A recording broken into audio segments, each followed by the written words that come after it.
ये क्या कर रहे हो, पागल हो गए हो? क्या शर्म नाम की चीज नहीं है? तुमने कहा था तुम मेरे साथ कुछ देर बातचीत करना चाहते हो, मुझे गुफ्तस देना चाहते हो। मैंने तुम्हें पहले बताया था तुम अपनी हद क्रॉस नहीं करोगे। जमशीद होश में तो हो मैं घबराते हुए फौरा उठकर बैठती हुए इससे दौड़ हुई थी, जो सिगरेट पर सिगरेट फूंकता नशे में झोलता हुआ मुझे देखकर मजीद सरशारी में डूब रहा था। चेहरे पर एक गंभीर मुस्कुराहट सजाते हुए कहने लगा, इन गिफ्ट्स को देखो, पूरे 70,000 रुपए लगे हैं। मेरे तुम जैसी मासूम किली को खुश करने में समझ में आई। तुम्हें अपनी गर्लफ्रेंड बनाने के लिए मैंने कितने पापड़ बेले हैं जानती हो तुम। पहली नज़र में जब मैंने तुम्हें यूनिवर्सिटी में देखा था तब से ही मैं तुम्हारे लिए पागल सा हो चुका हूँ। आज जब इतनी मुश्किलों से तुम होटल के कमरे में मेरे पास आचकी हो तो तुम्हें क्या लगता है मैं तुम्हें ऐसे ही जाने दूंगा? ऐसे तो नहीं होता, थोड़ा बहुत पैसा वसूल तो बनता है। ये कहकर जमशीद के कदम एक बार फिर मेरी तरफ बढ़े थे, जबकि मैं तो घबरा चुकी थी। कुछ देर पहले वाला सहारा कॉन्फिडेंस तो जैसे झाग बनकर बैठ चुका था। मैं कहने लगी कि मैं ऐसी वैसी लड़की नहीं हूँ, समझ में आई? हाँ, मैं लड़कों से दोस्तियाँ करती हूँ, बातचीत करती हूँ, मगर उसका हरगिज़ ये मतलब नहीं है कि तुम मुझे इस तरह की लड़की समझकर अपने पैसे वसूल करते फिरो। नहीं चाहिए मुझे तुम्हारे गिफ्ट्स। जा रही हूँ मैं यहाँ से। उस वक्त वो जिस हालत में था, मेरी किसी बात का तो असर उस पर होने नहीं वाला था। यहाँ से मेरा चले जाना ही बेहतर था। ये सोचकर जैसे ही मैंने अपने कदम कमरे से बाहर बढ़ाए तो मेरा ध्यान सोफे पर पड़े हुए अपने यूनिफॉर्म भर गया। मेरा अबाया और यूनिफॉर्म जो पहनकर पड़े हुए घर से निकला करती थी, उस वक्त तो मैंने जो लिबास पहन रखा था उसने मेरा वजूद नीम बरहना किया हुआ था। अगर मैं यही पहनकर बाहर चली जाती तो घर कैसे जाती? मैंने जैसे ही सोफे की तरफ बढ़कर अपना अबाया को उठाया तो अगले ही पल जमशीद ने मुझे बाजू से पकड़कर अपने करीब कर लिया था। कहने लगा कि अरी स्वेट हार्ट क्यों नुखरे दिखा रही हो मैं, और मेरा जिस्म सब तुम्हारा ही तो है। अब मजीद मत सताओ मुझे, जानती हो पिछले 2 महीनों से मैं तुम्हारे पीछे लगा हुआ हूँ। तुम्हारे उर्द गर्द मक्खियों की तरह मोड़ लाने वाले हर एक लड़के को मैंने दौर कर दिया। उनकी मेरे सामने कोई वैल्यू नहीं है। मैं कितना अमीर हूँ मुझे तो तुम अच्छे से जानती हो ना। मैं तुम्हें खुश कर दूंगा, उसका अंदाज मैंने खेज था। मुझे अपने करीब करके बार बार कभी अपनी उंगलियां मेरे चेहरे पर फेरता, कभी गर्दन की तरफ ले जाता। उसकी ये हरकतें मुझे बेहद उलझा रही थी। मैंने एक झटके से उसे खुद से जदा किया और कहने लगी कि तुम अपनी हद पार कर रहे हो, अब खबरदार। जो दोबारा मुझसे मिलने की कोशिश भी की तो हम दोनों का ब्रेक अप यहीं पर हो रहा है। मैंने जल्दी से अपना अबाया पहना था और अपने गिफ्ट्स जिसमें एक मोबाइल और खूबसूरत परीसेट थी वो उठाना नहीं बोली थी। मैं उठाकर उससे पहले कि वहां से बाहर निकलती जमशीद ने मुझे अपने हिसार में लेकर बेड पर पटक दिया था। उसके बाद जो कुछ हुआ मेरे वहमो गुमान में भी नहीं था। मैं खुद को जमशीद से छुड़वाने की बहुत कोशिश करती रही, मगर एक वक्त ऐसा आया जब मेरी सारे रुकावटें खत्म हो चुकी थी। जमशीद ने मुझे पूरी तरह अपने काबू में कर लिया था और फिर मेरी सारी मुज़ाहमतें दम तोड़ गईं। कुछ देर बाद जब मुझे अपनी गलती का एहसास हुआ तो मैं फौरा उससे अलग हुई थी। वो तो नशे में धत बेड पर बेहोश पड़ा था और मैं अपने आप को देखकर इंतहाई गन महसूस कर रही थी। आज तक मैंने बहुत से लड़कों से दोस्तियां की थीं, उनके साथ वक्त गुजारा था, मगर कभी भी किसी लड़के को अपने इतने करीब आने नहीं दिया था कि वो मेरी इज्जत पर ही हमला कर देता। मैंने एक नज़र जमशीद को देखा। इस वक्त तो मैं उसके दिए गिफ्ट लेकर फौरा वहां से निकली थी। जैसे ही घर में कदम रखा तो सामने मेरे माँ बाप बैठे थे। दोनों मेरा ही इंतजार कर रहे थे। कितना अंधा यकीन था इन दोनों को मुझ पर। वो तो समझते थे कि उनकी बेटी यूनिवर्सिटी में पढ़ने के लिए गई है, पढ़ लिख कर उनका नाम रोशन करेगी। पूरे खानदान में वाहिद में लड़की थी जो इतनी पढ़ाई कर रही थी, और मैं जो कुछ करके आई थी अगर ये जान लेते तो जीते जी मर जाते। मैंने घर में कदम रखा तो मेरी माँ फौरा से मेरे लिए पानी का गिलास लेकर आई, अपने दुपट्टे से मेरे माथे पर आया हुआ हुसैना साफ करके कहने लगी कि मेरी बच्ची थक गई होगी ना, आज इतनी धूप और गर्मी में देखो तो कैसे चेहरा लाल सरख हो रहा है। मगर मेरा वजूद दर्द से टूट रहा था। मैं कहने लगी कि मैं थोड़ी देर आराम करना चाहूंगी, जब भूख लगेगी तो बता दूंगी। सीधा अपने कमरे में जाकर मैं सो चुकी थी। बार बार जहन में वो लम्हात गर्दिश कर रहे थे। मैं डिप्रेशन का शिकार हो चुकी थी। पिछले 2 साल से जब से मैंने यूनिवर्सिटी में कदम रखा था तब से ही लड़कों के साथ दोस्तियां करना, खासकर अमीर लड़कों से दोस्तियां करना और फिर उनसे महंगे गिफ्ट्स लेना तो मेरी पुरानी आदत बन चुकी थी। मगर जमशीद जैसे लड़के के साथ वो वक्त बताना मैंने कभी सोचा नहीं था। वैसे भी जमशीद मेरे लिए पागल था, इसलिए मैंने सोच लिया कि अब जो भी हो जाए जमशीद से ही शादी करूंगी। उसे कहूंगी कि तुमने मेरे साथ जो कुछ किया है, अब उसके बाद तुम ही मेरी इज्जत के मुहाफिज भी बनोगे। अगले रोज में जब यूनिवर्सिटी गई तो अपना लब व लहजा पहले जैसा ही मीठा रखा था। जमशीद इस वक्त अपने दोस्तों के साथ बैठा था। जैसे ही मैं इस तरफ आई तो उसके सारे दोस्त मुझे बड़ी तुरसी हुई नज़रों से देखने लगे। सिर से लेकर पैर तक मुझे घूरने लगे। घर से तो मैं अबाया और नकाब लेकर आती थी, मगर यूनिवर्सिटी पहुंचते ही अबाया उतार कर बाल खोल कर घूमा करती कितने ही लड़कों की दिल की धड़कन थी। मगर मैं जानती थी उनका असल मकसद सिर्फ और सिर्फ आंखें सेंकना था। जमशीद ने नज़रें उठाकर मुझे देखा तो मैंने मुस्करा कर हाथ हिलाया, मगर वो तो मुझे यूं नज़र इंदाज कर चुका था जैसे मुझे जानता ही ना हो। इसकी नज़र इंदाजी की वजह समझ नहीं आई थी। इस वक्त तो मेरी क्लास का वक्त था, इसलिए मैं क्लास में चली गई, मगर वो पूरा दिन जमशीद मुझे यूं नज़र इंदाज कर रहा था जैसे मुझे जानता ही ना हो। क्लास से फारिग होकर मैं सीधा जमशीद की तरफ गई थी, जो इस वक्त दो लड़कियों के साथ खड़े होकर हंस हंस कर किसी टॉपिक पर बात कर रहा था। उसे बाजों से खींच कर कहने लगी कि ये क्या तरीक़ा है, तुम मुझे क्यों इग्नोर कर रहे हो? जानते भी हो मैं सुबह से तुम्हें लफ्ट करवा रही हूँ और तुम मुझसे यूं नज़रें फेर रहे हो जैसे मेरा वजूद कोई अहमियत ही नहीं रखता। तुम्हारे लिए ये बात सुनकर वो अगले ही पल दोनों हाथ सीने पर बांधकर मुझे देखकर कहने लगा, तो सही तो सोचा है तुमने, तुम्हारा वजूद अब मेरे लिए कोई अहमियत नहीं रखता। जब तक तुम मेरे लिए एक तजस्सुस थी तब तक तुम्हारी अहमियत थी। अब मैं तुम्हें हासिल कर चुका हूँ। हासिल करने के बाद टिश्यू पेपर की तरह कुचरे के डब्बे मैं भी फेंक दिया तुम्हें। अब तुम बताओ और कोई तारीफ़ अपनी सुनना चाहोगी मेरे मना से? जमशीद के अल्फाज पर मेरी गालें सरख लाल हो चुकी थी, जबकि साथ खड़ी लड़कियां हंस रही थी। मेरी तो आंखों के आगे अंधेरा सा छा चुका था। मैंने जमशीद को कॉलर से पकड़ा था। कैसी बातें कर रहे हो, तुम होश में तो हो? मगर मेरा कॉलर पकड़ना उसे मजीद गुस्सा दिला चुका था। कहने लगा कि हद में रहो, लड़की तुम जैसी लड़कियां किया समझती हैं कि गर्ल फ्रेंड से सीधा बीवी तक का सफ़र तय कर लेंगी? हरगज़ नहीं। तुमसे मेरा एक ही मकसद था जो पूरा हो चुका है। अब जाओ, शाबाश, अपना रास्ता लो। मैं जो सोच रही ठीक है, किसी तरह जमशीद को बातों में वरगला कर उससे शादी कर लूँगी, उसके साथ अपना फ्यूचर सेट कर लूँगी। मगर उसकी इस बात ने मुझे अंदर ही अंदर तोड़ चुका था। अंदर ही अंदर मुझे खुद से ही घन थी। वो नफ़रत में महसूस होने लगी जिन लड़कों से आज तक मैं बात करती आई थी, चाहे वो यूनिवर्सिटी के थे या फिर फेसबुक पर, सभी इतने अमीर नहीं थे जितना जमशीद था। वो दिन मेरा यूनिवर्सिटी का सबसे बड़ा तरीन दिन था। इस रोज़ जब मैं घर पहुंची तो आगे रिश्ते वाली आंटी रिश्ते लेकर बैठी थी। मेरी माँ लड़कों की तस्वीरें देख रही थी। उसे देखकर तो मेरा पारा हाई हो चुका था। पिछली बार भी जब आई थी तो कोई रिक्शा ड्राइवर तो कोई रेढ़ी लगाने वालों के रिश्ते मुझे दिखाना शुरू कर दिए थे। कोई परचून की दुकान पर बैठा था तो कोई मजदूरी करता था। जमशीद का सारा गुस्सा मैंने आकर रिश्ते वाली आंटी पर निकाला था। मैं कहने लगी कि आज कौन से गरीबों की बस्ती के रिश्ते लेकर हमारे घर आ गई हो? कितनी दफ़ा कहा है तुम्हें कि मैं किसी एरे गैरे से शादी नहीं करूँगी। जब तक कोई अमीर कबीर बिजनेसमैन का रिश्ता नहीं आएगा तब तक हमारी दहलीज पार मत करना। मगर तुम एक बार फिर आ गई हो मना उठाकर। उठो, निकलो यहाँ से, मैं पहले ही बहुत गुस्से में हूँ। ये ना हो कि सारी हदें भूल जाऊँ। वो औरत मेरी माँ की उम्र की थी।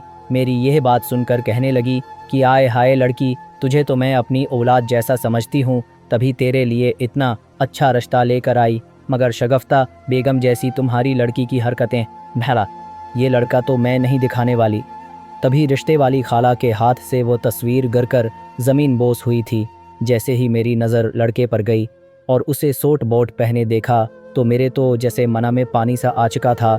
मैंने झट से रिश्ते वाली खाला के हाथ लगने से पहले इस तस्वीर को उठा लिया और लड़के को देखने लगी। बिलाशुबा वो हसन में अजीम शाकार था।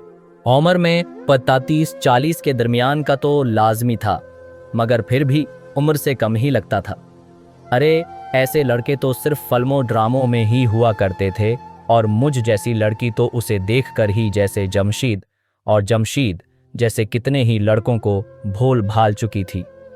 मैंने चटकी बजाकर अपनी उमा और रिश्ते वाली खाला को देखकर कहा कि बस मैं शादी करूंगी, उससे करूंगी। उमा, बस मैंने अपना फैसला सुना दिया है। मेरी अम्मा भी हैरान थी। उनकी भी तो यही ख्वाहिश थी कि मेरी अच्छी जगह शादी हो जाती।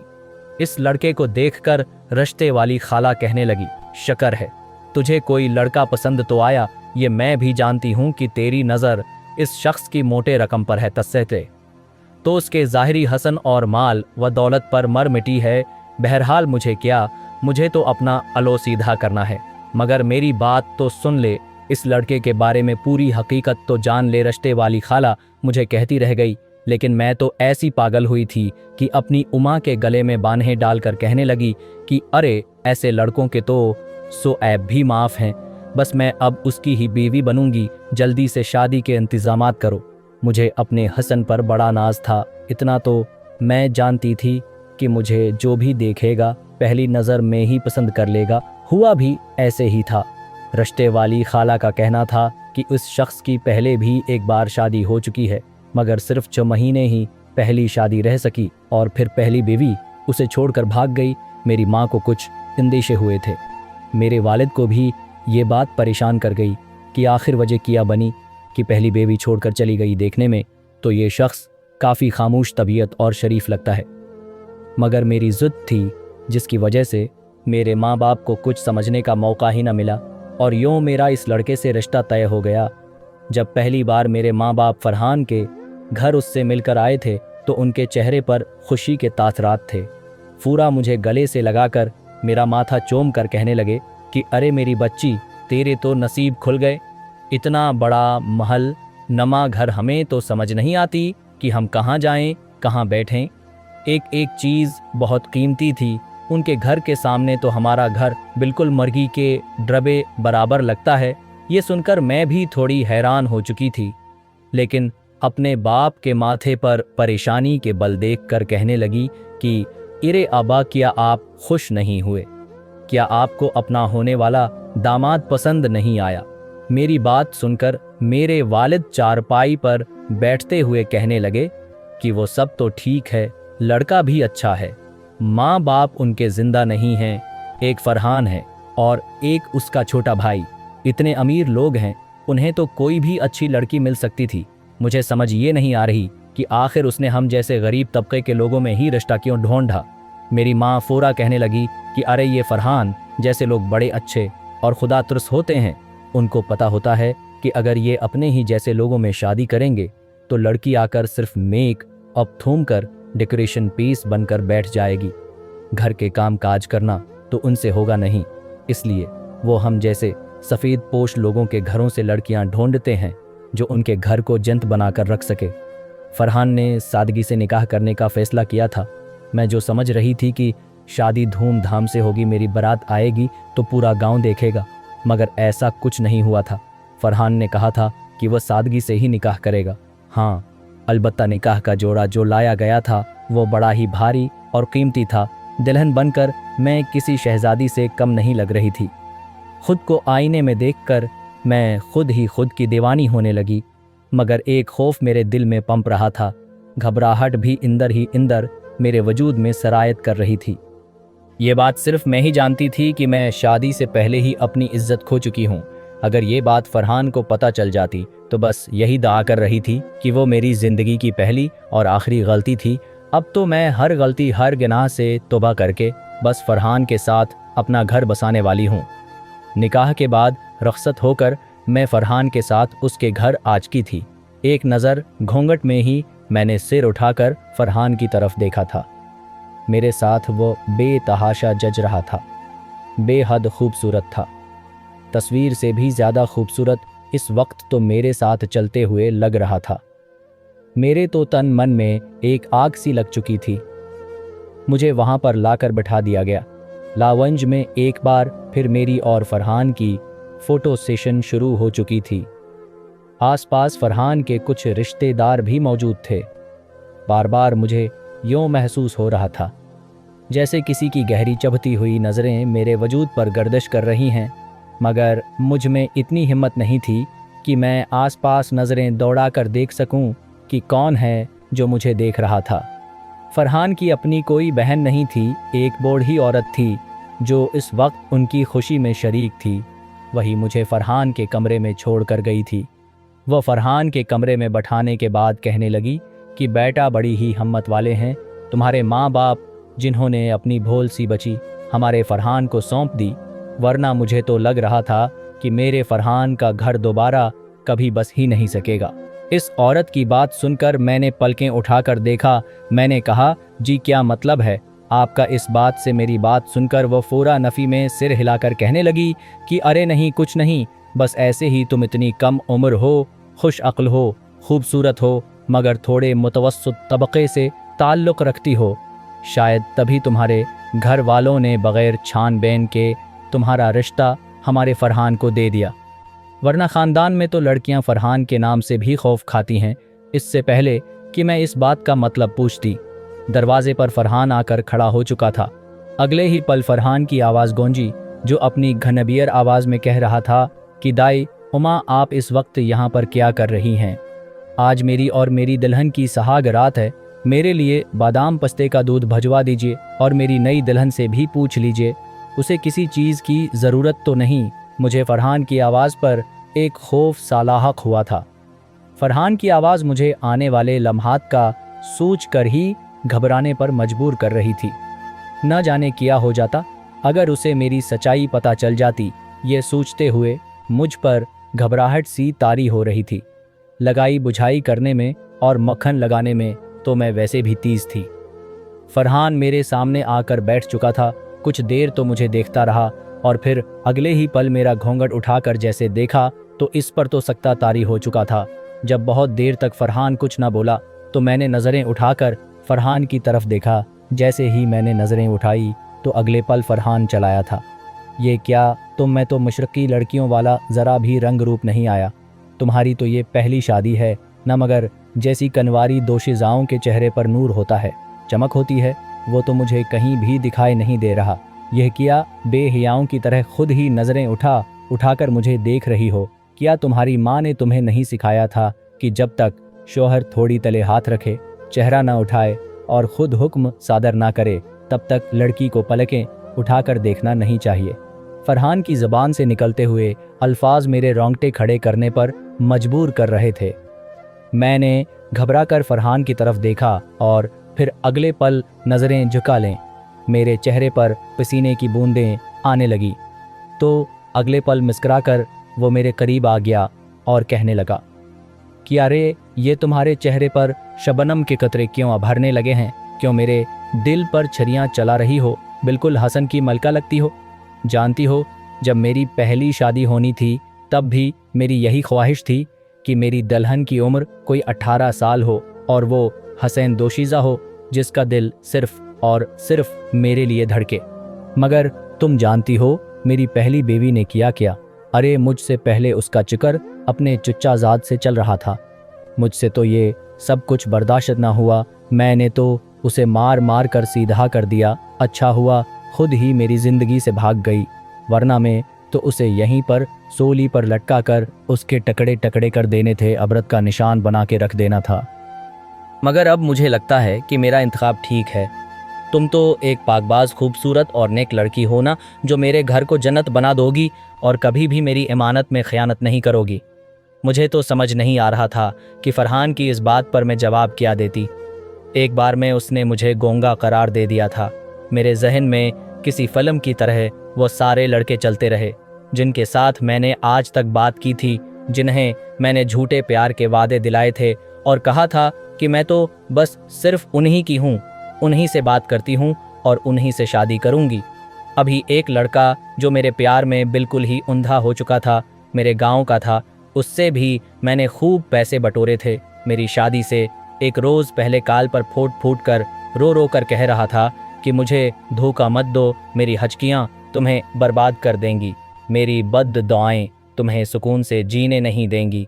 और मैं जमाई लेती हुई उसकी आहों और हचकियों को नज़रअंदाज करके कहने लगी कि अबे जाओ जाओ, इतनी तुम्हारी बद दुआएं मेरी ज़िंदगी कहीं बर्बाद ही ना कर दें। महीने के 15,000 कमा कर लाते और समझते हो कि मैं तुम जैसे लड़के के साथ अपनी पूरी जिंदगी गुजार दोगी। जानते भी हो मेरी शादी किससे हो रही है, मगर मेरी बात के बदले में उसने ये कहा था कि देखना कैसे मेरी हचुकियाँ तुम्हें बर्बाद करती हैं, मेरी बददुआएं सारी जिंदगी तुम्हारे साथ रहेंगी। इस वक्त तक तो मुझे होश नहीं था, मगर फरहान जैसे शख्स की बातें सुनकर मैं तो थर थर कांपने लगी थी। मैंने पलकें झुकाकर डरते डरते कहा कि मैं सारी उम्र आपकी वफादार रहूंगी। यकीन माने आप तो मेरी ज़िंदगी में आने वाले पहले मर्द हैं। मैं पूरी ज़िंदगी आपके कदमों में गुजार दूंगी, आपको कभी शिकायत का मौका नहीं दूंगी। मेरे यह अल्फाज सुनकर फरहान के चेहरे पर मुस्कुराहट सी आ चुकी थी। अगले पल उसका रवैया खासा नरम पड़ चुका था। वो मेरी खूबसूरती की तारीफ़ करने लगा, बेहद प्यार से मोहब्बत भरी नज़रों से मुझे देख रहा था और मुझे ये बात सताए जा रही थी कि कहीं मेरा ये राज फाश हो गया तो क्या होगा। मैं ये सोचकर फरहान के साथ मोहब्बत भरी बातें करते हुए उसी शीशे में उतारने की पूरी कोशिश कर रही थी कि जब दरवाजे पर दस्तक हुई, फरहान ने मुस्करा कर कहा, अरे इस वक्त कौन आ गया। दरवाजे पर जवाब में एक मर्दाना आवाज़ गूंजी थी, अरे भाई बीवी किया मिल गई आपको कि बीवी के घर में आते ही ये भूल गई कि एक आदत आपका छोटा भाई भी रहता है। ये आवाज़ सुनकर न जाने क्यों मैं बेड से अच्छल पड़ी थी।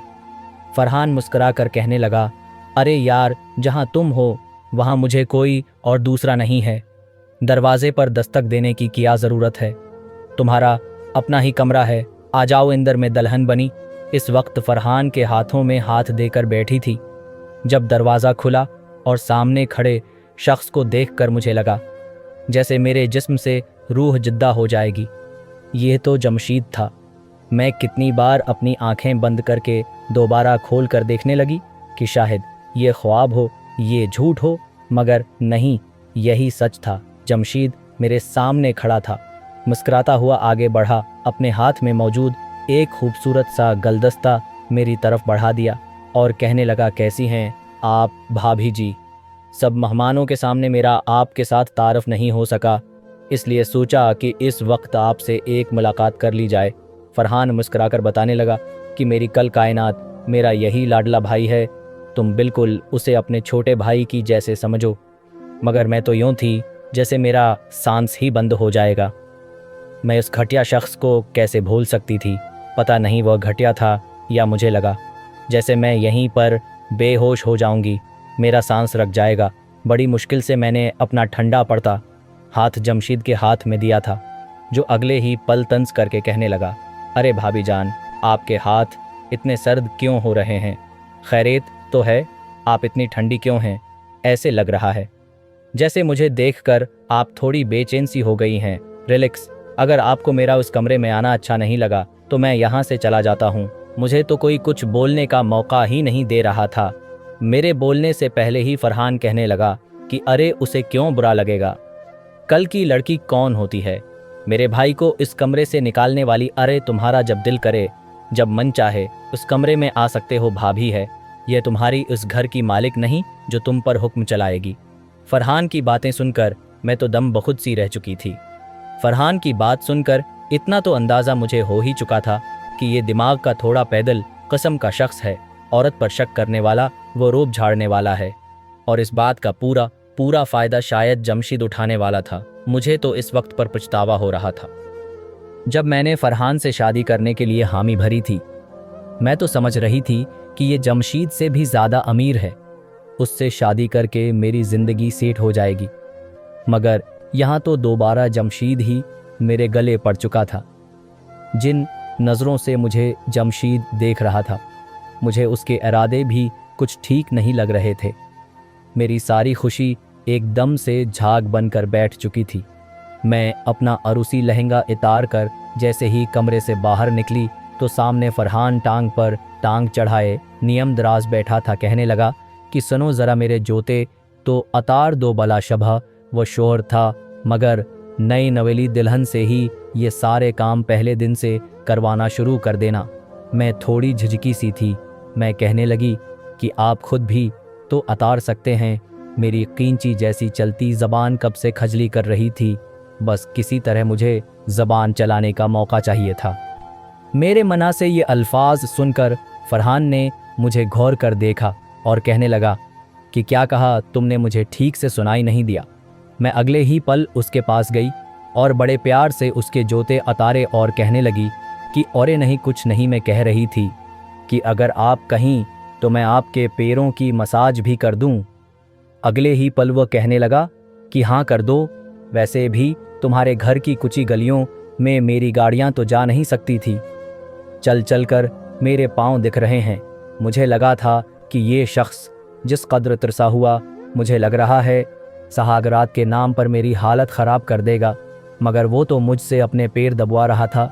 मैं चुपचाप इसके पैर दबाती दिल ही दिल में उसे न जाने किया कुछ बोल चुकी थी। जब कहने लगा कि जाओ मेरे लिए चाय बनाकर लाओ, सिर में शदीद दर्द है, ये अब तभी ख़त्म होगा जब कड़क चाय पीऊँगा। मैं कहने लगी कि ठीक है, मैं मुलाजिमों से कह देती हूँ। मगर वो अगले पल कहने लगा कि तुम किस लिए उस घर में हो? मैं तुमसे कह रहा हूँ कि मेरे लिए चाय बनाकर लाओ। आज से तुम मेरी बीवी हो और अभी से मेरा हर काम तुम ही करोगी, कोई मुलाजमा नहीं, समझ ही जाओ। फिर मुझे सोना भी है। मुझे तो शख्स की हरकतों पर हैरानी हो रही थी। इतनी खूबसूरत कम उम्र बीवी मिली थी और बजाय मोहब्बत की बातें करते हुए इस रात को यादगार बनाने की ये मुझे ओंट पटांग काम करने को कह रहा था। मैं कमरे से बाहर चली आई और सीधा किचन में आकर किबेंट खोलकर चीनी और पति के बाकिस ढूंढने लगी। अभी मैं दूध में पति शामिल कर ही रही थी कि जब किसी ने पीछे से आकर मुझे अपने हिसार में ले लिया। मेरी कमर पर अपनी गिरफ्त सख्त करते हुए अपना चेहरा मेरी गर्दन के पास ले आया। मैं तो घबरा चुकी थी। ये लम्स, ये छूना मैं भोली नहीं थी। एक वही तो था जो आज तक मेरे उतने करीब आया था कि मेरे वजूद पर अपनी महर तक सबत कर चुका था। मेरे पूरे वजूद में रोंगटे खड़े होने लगे। मैंने एक झटके से उसे खुद से दूर किया और कहने लगी कि ये क्या बदतमीज़ी है, शर्म नहीं आती तुम्हें? उससे पहले कि मेरी आवाज़ मज़ीद ऊंची होती, वो अपना हाथ मेरे चेहरे पर रख कर कहने लगा कि शट अप, एक भी लफ्ज़ अपनी ज़बान से मज़ीद मत निकालना। मुझे तो कुछ नहीं होगा, मगर तुम्हारी इज्जत ज़रूर सबके सामने रस्वा हो जाएगी। तुम्हारी आवाज़ सुनकर अभी भाई नीचे आएंगे और पूछेंगे तो मैं तो साफ साफ अल्फाज में कोई मन घड़त कहानी बनाकर बता दूंगा और फिर तुम्हें पहली रात ही तलाक के पेपर थमाकर वो उस घर से चलता कर देंगे, समझ रही हो। दूसरी जानिब चाय अबल अबल कर चौल्हे को गिंदा कर रही थी और वो मुझे सलीब से लगाए मेरे मना पर हाथ रखे हुए मेरी आंखों में घोर घोर कर देख रहा था। सरगोशी नमा अंदाज में मेरे कान के करीब आकर कहने लगा कि वैसे जो भी कहो, दुल्हन बनकर लग बहुत हसीन रही थी। यकीन मानो मुझे तुम्हारे साथ गुजारे हुए वह लम्हात बड़ी शिद्दत से याद आए थे। मगर देखो तो मेरे भाई की किस्मत पहली बीवी को शक की बना पर अधमरह करके घर से चलता कर दिया और अब तुम उनके हाथ आई हो तो कैसी? अगर उन्हें तुम्हारी हकीकत का ज़रा भी इल्म हो गया कि तुम हर लड़के से दोस्ती करने वाली थी, पैसों के पीछे मरने वाली थी, तो ना जाने वह तुम्हारे साथ किया हशर करेंगे। मेरे लिए तो सब प्लस पॉइंट हो चुका है। मुफ्त में मुझे उस घर में तुम जैसी भाभी मिल चुकी है। मैं जब चाहे जैसे चाहे तुम्हें इस्तेमाल कर सकता हूँ और तुम चाहकर भी मेरी बात का इनकार नहीं कर पाओगी है। नशेल फास्ट सुनकर इस वक्त मेरे ज़मीर ने मुझे झंझोर डाला था। हाँ, मैं गलत थी, मैंने बुरा किया था, लेकिन मैं इतनी भी करदार की गरी हुई नहीं थी कि शादी करने के बाद भी लड़कों से रिश्ते रखती, दोस्तियाँ रखती और उन्हें अपनी जानिब मबजूल करती। मैंने एक झटके से जमशीद को खुद से जिद्दा किया और कहा कि यह तुम्हारी भूल है कि मैं तुम्हें अपने करीब आने दूंगी। तुम्हारा मुझसे अब कोई रिश्ता नाता नहीं है। वो जो कुछ था माजी था, समझे। अपना घर बसाने दो। मुझे अगर पता होता कि तुम जैसा शैतान धोखेबाज शख्स उस घर में मौजूद है तो मैं कभी भी फरहान से शादी करने के लिए हाँ नहीं करती। जाओ यहाँ से, वरना तुम्हारे लिए अच्छा नहीं होगा। हंसता हुआ जमशीद मेरा मजाक उड़ाता वहाँ से जा चुका था, जबकि मैं वहीं पर खड़े होकर रोने लगी। मुझे एक एक कदम भौंक कर रखना था। आगे चलकर ना जाने मुझे अभी कितनी परेशानियां देखनी पड़ सकती थी। इतना तो मैं जान ही चुकी थी कि फरहान को अपने भाई से बहुत मोहब्बत है। अगर उसने एक बार भी कह दिया तो वो मुझे तलाक देने में बिल्कुल भी देर नहीं करेगा। मैं जो सोच रही थी कि उस घर में आने के बाद ऐश करूंगी, मेरे सारे ख्वाब तो चकनाचूर हो चुके थे। जब तक मैं चाय लेकर कमरे में गई, पूरा कमरा फरहान के खुराटों से गूंज रहा था। फरहान के खुराटों की आवाज़ सुनकर मैंने गहरी सांस खारिज की चाय का कप साइड टेबल पर रखा और खुद भी उसके बराबर में सोने के लिए लेट गई। नींद तो आंखों से कोसों दूर थी। रात का ना जाने कौन सा पहर था जब फरहान मेरे करीब आया। अगली सुबह जब आंख खुली तो फरहान काफ़ी खुश दिखाई दे रहा था। कहने लगा कि तुम सच में मेरी सोच पर खरी उतरी हो, चलो शाबाश, अब जल्दी से तैयार हो जाओ और तैयार होकर मेरे और जमशीद के लिए नाश्ता बनाओ, उसने भी तो जाना है। आज मेरा उस घर में पहला दिन था और पहले दिन से ही फरहान ने अपने सारे काम और किचन की सारी जिम्मेदारी मुझे सौंप दी थी और मैं चुपचाप बस फरहान का दिल जीतने के लिए सारे काम कर रही थी, ताकि किसी तरह मैं फरहान का दिल जीत सकूं और जमशीद कभी भी मेरे खिलाफ उनके कान न भर सके। हर वक्त मुझे यह धड़का लगा रहता कि कब जमशीद का मनहा खुले और वो फरहान को मेरे बारे में भड़का दे। शादी को तकरीबा आधा महीना गुजर चुका था। इस बेज फरहान एक बार भी मेरे करीब नहीं आया था और शौहर बनकर मुझ पर रोब बहुत छाड़ता था, मगर ये बात मेरी समझ से बाहर थी कि वो मुझसे मियां बीवी जैसा रिश्ता क्यों नहीं रख रहे। मेरी दोबारा जमशीद से अकेले में कोई बात नहीं हुई थी। एक रात में फरहान का दिल जीतने के लिए सजी दुल्हन बनकर बैठी थी। जब फरहान कमरे में आया, मुझे तैयार देखकर चेहरे पर एक मुस्कुराहट सज गई। कहने लगे कि किसके लिए इतना तैयार हुई हो। मैं अगले पल कहने लगी कि आपके लिए, और किसके लिए? मेरी नई शादी हुई है, आप तो मुझ पर ध्यान ही नहीं देते, बल्कि आपने तो अभी तक मुझे मुकम्मल तौर पर अपनी बीवी ही नहीं माना। इसलिए मैंने सोचा कि क्यों ना खुद ही आपका जी लुभाने के लिए कुछ करूं। ये कहकर मैंने अपने दोनों बाजू फरहान के कंधों पर रख दिए और बड़ी मोहब्बत पाश नज़रों से फरहान की आंखों में देखने लगी। फरहान की आंखों में भी एक चमक अभरी थी, मगर फिर वो अगले ही पल अपना चेहरा फेर कर कहने लगा कि वो सब तो ठीक है, लेकिन तुम ये बार बार मेरे करीब आने की कोशिश मत किया करो। मुझे ऐसी लड़कियां बिल्कुल भी पसंद नहीं आती जो अपनी मोहब्बत और जज्बात का इजहार खुद बोलकर अपने शौहर से करती हैं। ये बात भी मुझे थोड़ी अजीब सी लगी थी। फिर भी मैं कहने लगी कि उसमें गलत ही किया है। आप मेरे शौहर हैं, हमारे दरमियान कैसा पर्दा किया। मैं आपसे ये पूछ सकती हूँ कि अभी तक आपने मुझसे इस रिश्ते को आगे क्यों नहीं बढ़ाया? क्या मैं आपको पसंद नहीं हूँ? क्या मुझे देखकर आपको कुछ भी महसूस नहीं होता? मेरी ये बात सुनकर फरहान ने खामोशी से मेरी तरफ देखा था। उनके चेहरे पर लिखे तासरात और खामोशी जो कुछ मुझे बावर करवा रही थी, मेरे सिर पे तो जैसे बिम ब्लास्ट हो चुका था। फरहान कहने लगा कि अगर मैं उस काबिल होता तो अब तक तो मैं डेकोरेशन पेस बनाकर उस कमरे में न घूमता फिरता देख रहा होता। बीवी हो, बीवी बनकर आओ, और ख़बरदार, जो तुमने मेरी इज्जत और वक़ार को कम करने की ज़रा भी कोशिश की तो समझी मेरी पहली बीवी भी बड़ी ज़बान चलाया करती थी। सिर्फ 6 महीने ही मेरे साथ गुजार सकी, मगर फिर जब उससे रहा न गया तो मुझसे खला लेकर अपने आशिक के साथ भाग गई। वह तो मेरे हाथों से बच निकली, मगर तुम्हें मैं जिंदा नहीं छोड़ूंगा। समझ में आया मैं तो जैसे गोंगी ही हो चुकी थी, यानी मेरा शोहर न मर्द था और फिर भी मुझ पर इसलिए रौब दिखा रहा था ताकि मैं सारी जिंदगी उसके आगे झुक कर रहूं। जैसे मेरे हसन का मजाक बनकर रह चुका था, तभी बार बार जमशीद का मुझ पर तंज करना और हंसना मुझे अजीब लगने लगा था। वो शायद अपने भाई की हकीकत से वाकिफ था, तभी मुझसे ज़ुमानी अंदाज में बात किया करता था। कुछ रोज़ तो यूं ही चलता रहा, लेकिन आखिर कब तक मैं अपनी ये बेरंग जिंदगी को जीती रहती? आखिर को मैं भी एक लड़की थी, मेरे भी कुछ जज्बात थे। इस वक्त मुझे रह रहकर एक बार फिर उन सारे लड़कों की याद आने लगी जिनके साथ मेरी आज तक दोस्ती रही थी। सिर्फ इतना ही नहीं, कितने लोग मुझे पाने के लिए तड़पते थे। जिन नज़रों से मुझे देखते थे वह नज़रें भी मुझसे ढकी छिपी नहीं थी। पैसा, दौलत, ऐश व अशरत तो मुझे उस घर में मिल चुकी थी, मगर एक प्यार करने वाले शोहर से मैं महरूम हो चुकी थी। और शाम जब फरहान घर आया तो आज मामूल से हटकर काफ़ी खुश लग रहा था। मैंने फरहान की पसंद का खाना बना रखा था। दोनों भाई आज कुछ ज़्यादा खुश दिखाई दे रहे थे। मैं समझ नहीं पा रही थी कि आखिरी इस खुशी की वजह क्या है।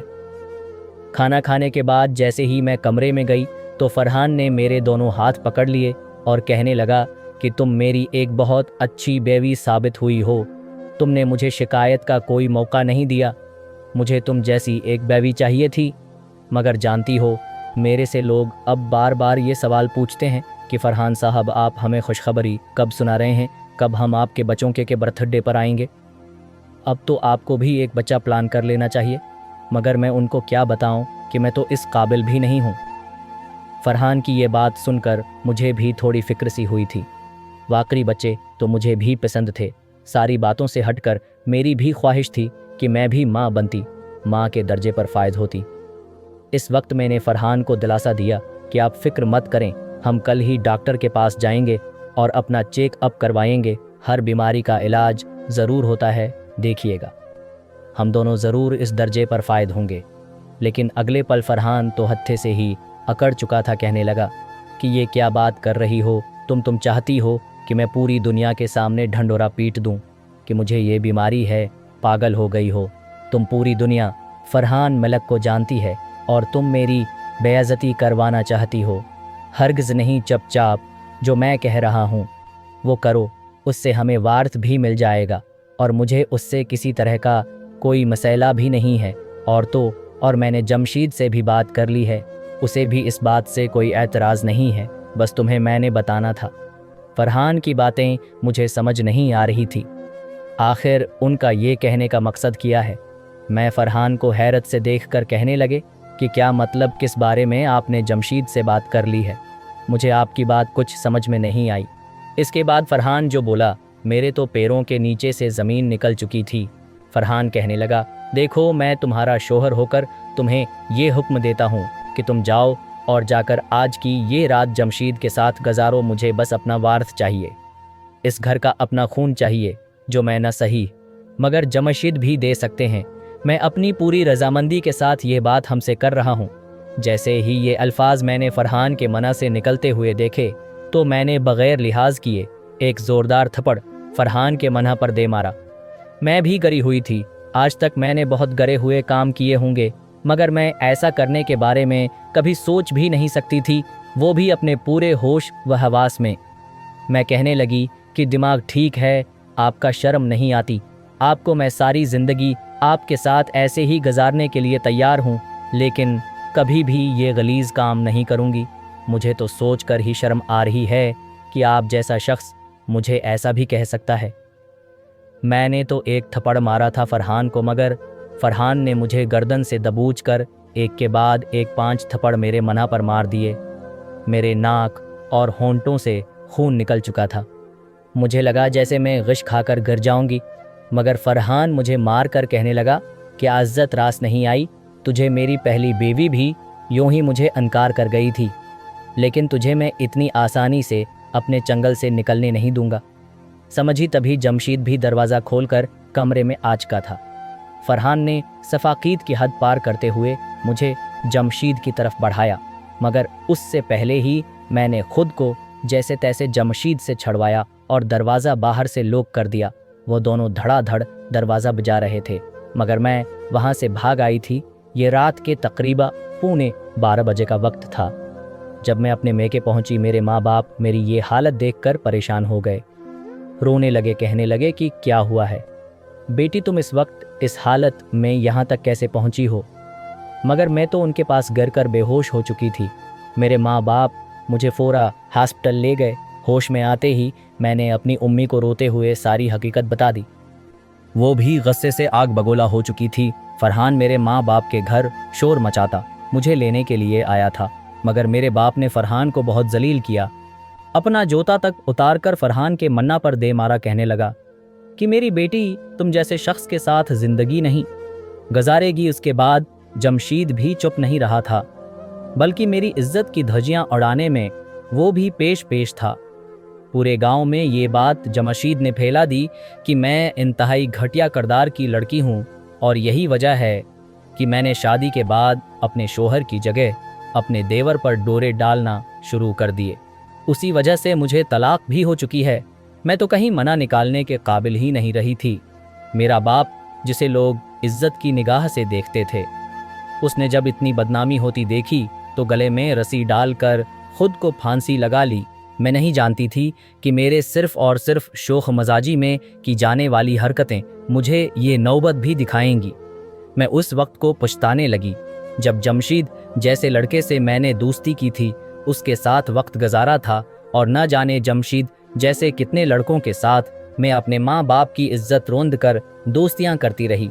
जमशीद के बाद कितने लड़के थे जिन्होंने मेरा मजाक बनाया। आखिरकार मेरे माँ बाप बेइज्जती बर्दाश्त नहीं कर सके और इस दुनिया से ही चले गए। आस पड़ोस वाले तो मुझ पर थोकना भी पसंद नहीं करते थे, और मैं घर की दीवारों से टिकरे मार कर ये कहती है कि जब मैंने तौबा कर ली थी, अपने खुदा से माफ़ी मांग ली थी, तो आखिर उन इंसानों ने मेरे माजी को क्यों लाकर मेरे सामने खड़ा कर दिया। अगर मैं गुनाहगार थी तो मेरे साथ जमशीद और फरहान ने भी अच्छा नहीं किया था। शायद ये मौका फातह अमल था जो मेरे साथ ये सब कुछ हुआ। आज मेरी उम्र 40 साल हो चुकी है। इस वाक़ये को हुए 18 साल गुजर चुके हैं, और 18 साल बाद आज मेरी शादी एक 55 साला शख्स से हो रही है। इसलिए क्योंकि उसकी मनपसंद बीवी फालजज़िदा होकर बिस्तर पर पड़ी है। उसके जवान बच्चे शहरों में पढ़ाई कर रहे हैं। कभी कभार हफ्तों बाद चक्कर लगाने के लिए आते हैं, तो उनकी दावत तैयार करने के लिए उन्हें एक नौकरानी चाहिए। इस घर को समेट कर रखने के लिए एक औरत चाहिए, जो कि इस 55 साला शख्स की बेबी बनकर ही मिल सकती थी। जवानी में मैंने बड़े ख्वाब देख रखे थे, क्या से क्या सोच रखा था, मगर आज हकीकत में जो कुछ मुझे मिला था, मैं इस पर भी उस उम्र में पहुंचकर शुक्र अदा कर रही थी, क्योंकि मैंने अपने गुनाहों का खमियाजा भुगत लिया था।